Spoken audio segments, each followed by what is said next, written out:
friends, it's Emily from burlapkitchen.com. Today we're going to make something fun with some wood pallets from Dollar Tree, some spools from Hobby Lobby, and a few other supplies. So the first thing you're going to want to do is make sure you take those stickers off the back, those pallets. I always forget that. But then we're going to go ahead and we're going to stain both the pallets and the wood spools. So I'll speed this up here in a minute.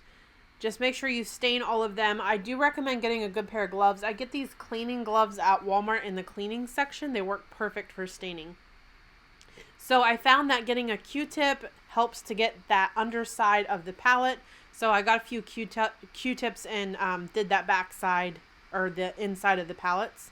And then once I got them all done, I did take a dry Q-tip and go through and blot some of that stain off. Sorry guys. Make sure it's nice and dry, and then we're going to come in with some Afraid Not paint in the color Tiffany, and we're just going to dry brush. I actually started out not dry brushing, but then I really like the look of the dry brush, so I just went ahead and dry brushed that. Make sure you get the tops and bottoms. I actually forgot to do the tops. I'll have to go back and finish that then.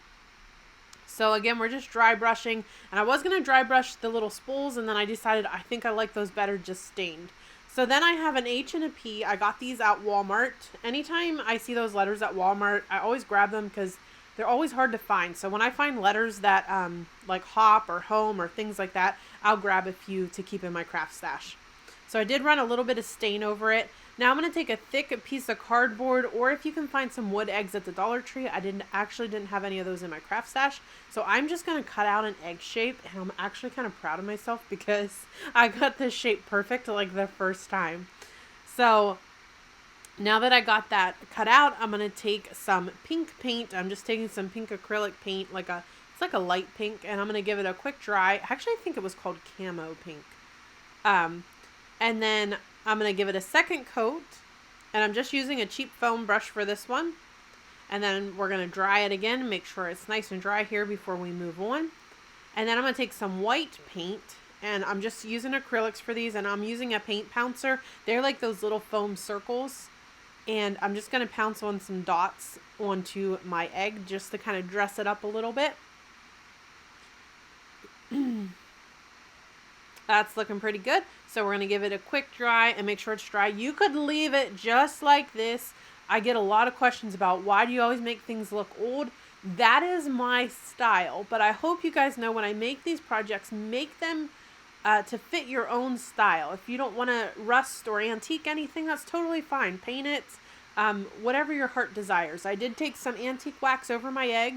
And then I'm going to take some twine just to dress it up just a little bit more. And I'm going to tie just a real tiny little bow on there.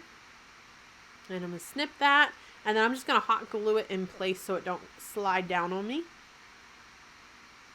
And then I'm going to take this egg and I'm going to hot glue it right to the center of my palette.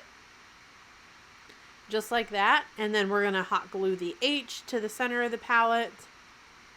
And hold it in place until it dries. And then we're going to come over and hot glue the P in place here in the center of the palette, and again hold it until it dries.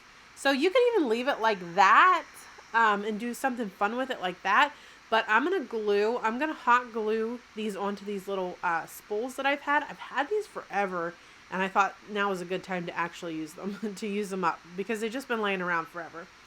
So I'm just gonna hot glue that, and make sure you hold it down until it's dry or they just fall right off. Speaking from experience, just hold them down until they're nice and dry. And then we're going to do the P there. And I love doing it this way because then you can sit these however you want on your shelf. I hope you guys enjoyed this fun project. For more DIYs just like this, please visit burlapkitchen.com. Thank you.